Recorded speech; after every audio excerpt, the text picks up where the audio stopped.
Hi everyone, welcome to another episode of Explore and Engage with Anam. When I was a little boy, I was very vulnerable to things like dust and pollen and even changes in temperature. I used to become sick very easily and needed lots of care to recover. But doctors said that I would get stronger as I would grow older. And as I approached my teens, I started becoming stronger. So they were right. My health started to improve. I know many people out there would agree with me when I say this. Sports can help children be strong and healthy. That was true in my case also. As I grew older, I started playing cricket. It's a very popular sport in many countries around the world.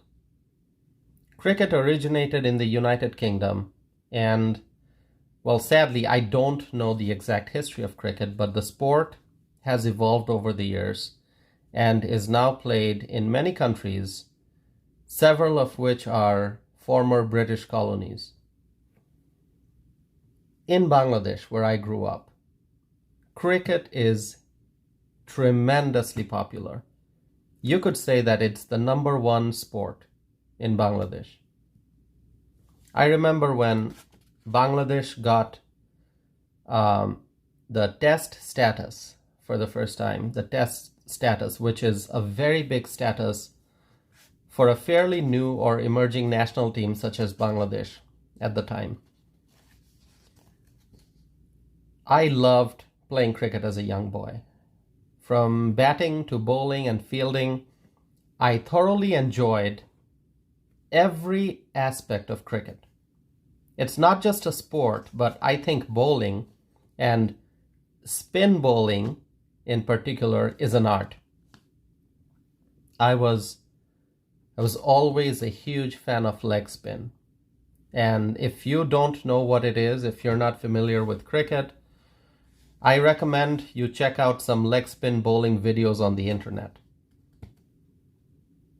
So I really enjoyed playing cricket. I would play cricket with children from the neighborhood, and the actual process of playing the sport, all the movement, the concentration, the social interaction with other players, I think all of these lead to the development of good physical and mental health. While my personal experience pertains to cricket, there are various forms of sports in the world. And I believe that sports play a huge role in children's overall development. Whether it's baseball, basketball, soccer, or other sports, children's lives should include some form of recreational activity that involves movement, social interaction, and also a sense of competition. These days, the proliferation of electronic devices has resulted in children looking at screens and scrolling a lot. They're just scrolling on touchscreens. Young people these days are playing games on devices, browsing the internet, chatting with friends through written communication using emojis and emoticons to show reactions. I mean, think about it. With the press of a button, not even a physical old-fashioned button, since most devices have touch screens nowadays, with the press of a button on a touch screen, a person can show a reaction, whether a laughter or a frown, using emojis and emoticons. But is that really healthy? Are we, as humans, not supposed to laugh out loud, or cry, or show excitement, or have a sad face, have a sweet smile, or have a jaw-drop reaction? Are we not supposed to do all these as part of our physical being? Emotional reactions are part of our existence. When we switch from real-life reactions to reactions on a touch screen using artificial computer-generated images and icons, what does that do to our existence? What I would advocate for through this episode of my podcast is to take steps to increase the involvement of children in sports.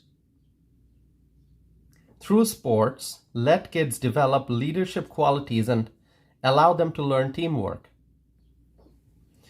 In the United States, there are many opportunities to play sports. There are opportunities to participate in sports through schools and colleges, and kids can play in the park. They can even play in the yard of their house. Perhaps it's a little more challenging in big cities, where it's more crowded and there's less space available. But there are many ways to get involved in sports. There always are. It's easier to sit at home and to look at a laptop or a cell phone screen. But in the long run, that would have severe impacts on physical and mental health. The eyes get tired, lifestyle becomes sedentary, and perhaps one of the greatest issues is isolation. More screen time means less social interactions and hence more loneliness. The sooner kids get involved in sports, the better for them, both physically and mentally. So parents, pay attention. Don't let your kids sit on the couch for hours. Don't let them play on the cell phone or tablet for hours. Ask them to go out, enjoy some sunlight, and play some competitive sports. My second point is libraries. Libraries are where children should be spending time. They can study in the library, do their homework, read some books, whether educational publications or stories and comics for pleasure. A library helps build a strong community. Most libraries have programs for children and kids, and kids can meet up with others of the same age group from the neighborhood. They can all be part of the different programs that libraries do. Those who love libraries, they just love libraries. But I'm afraid that the younger generation may be drifting away from the idea of libraries. For them, a lot of things are just electronic. Electronic books, audiobooks, and apps and devices for reading. Books can be downloaded and stored on devices. I believe that such new technology makes a lot of things convenient. For example, rather than having a stack of books, one can simply carry a device with numerous electronic books stored in it. However, I have to say this. Touching and feeling the pages and cover of an actual book can be very special. A book with crisp, clean, new pages, or even old pages with a classic dated hardcover. Reading an actual book is an experience. Rather than scrolling on a touchscreen, you physically turn the pages of a book, go from one page to the next, and your mind is full of anticipation about where the novel's storyline may be going, in the case of a novel, of course. But really, any books. I just love actual books, physical books. They are stress-free, and you are not looking at a screen. Plus, there's also a sense of responsibility attached to libraries. At the library, you cannot be too noisy. There's a certain decorum that people have to follow. And then, once you check out a book from the library, you have to return it on time and in good condition. These are all things that children should be learning as they visit libraries. And one thing I really like about a library is that it teaches people organization.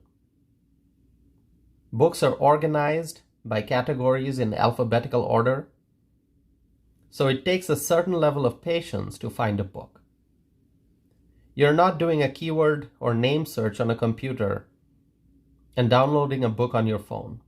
Of course, libraries do have computers that can help you locate if a book is available on site or not.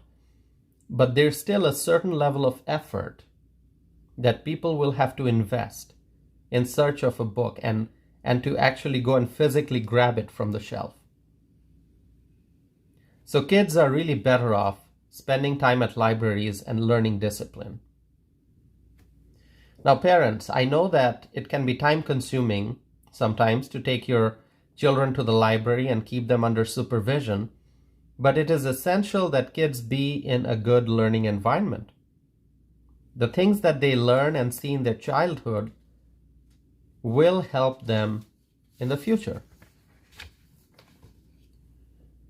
I have always been fond of books. As a young student, I spent time at the school library. After coming to the United States, I visited Memorial Library and College Library many times here on the campus of the University of Wisconsin-Madison.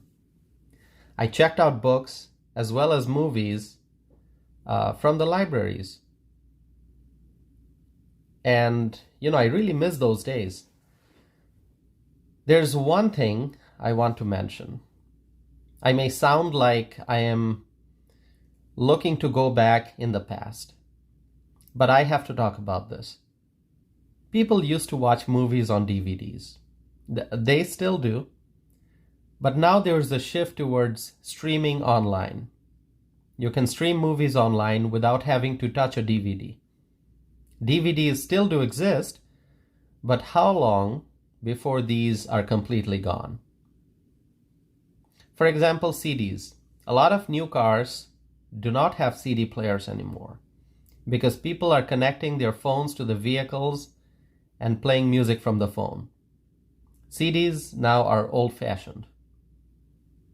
Things are changing really fast. Anyway, our focus should be on kids. Let's ensure that kids have a healthy lifestyle.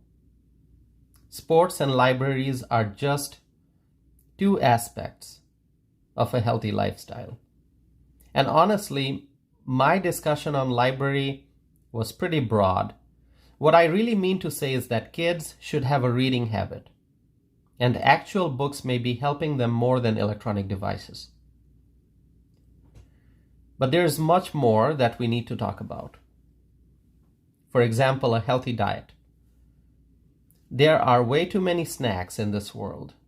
Too many processed and packaged food items with preservatives and other artificial ingredients. Do we like snacks? Yes, we do. They are tasty, but there must be a limit on how much snacks we consume. For kids, parents are responsible for ensuring a healthy diet. Also, an overall routine is essential in the lives of children. Learning things like organizing the room, keeping the bed neat and tidy, waking up on time, going to bed at night on time, and just having an overall balance in life. These are all important. Without a routine, a child will not learn discipline. We need to ensure proper upbringing of children. I care deeply about children. I'm concerned about them, given some of the things we hear about these days. Children faced many challenges during the COVID outbreak.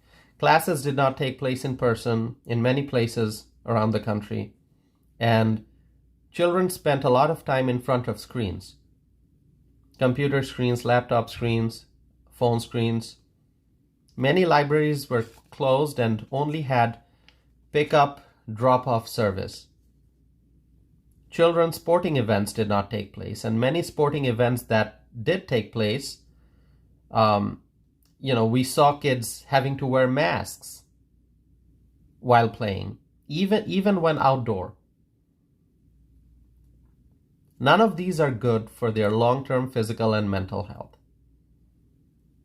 And after having been through all that fear, it is time to make sure that children are getting the care and attention that they need for their well-being. Parents will have to work extra hard to give their kids a decent and happy life, especially after the COVID outbreak. Here in Madison, Wisconsin, a city that saw some of the toughest COVID rules, in this city, the lives of children have been adversely affected. There are also reports of various crimes being committed by those who are under the age of 18. Juvenile crime, and it is really sad to see these news reports. In my opinion, the most important thing is to teach children that their lives are precious. Let them know that the world needs them. Make them understand that future depends on them. Once children realize how valuable they are for our society, for our world, I hope that they will understand the importance of paying attention to their education, gaining knowledge, learning skills, following a healthy lifestyle, and becoming productive citizens. The biggest challenge, perhaps, is that the adults have a lot of struggles in their lives right now, particularly given the poor economic conditions here in America, with inflation, shortages, and other crises. The adults are facing severely adverse situations. And for them to pay attention to the children may have become more difficult. But life is all about helping the next generation prosper. And no matter what, we must never divert our attention away from children. We must never divert our attention away from children. We have to give children time, attention, and hope. Hope is what we all need right now. Hope for the economic crisis to end. Hope for the better future. Hope for the younger generation to grow up and be successful. With that, I will end this episode. As always, your thoughts and comments are welcome. Please feel free to reach out to me. Thank you all for listening, and I hope to be back again with another episode of Explore and Engage with Anam.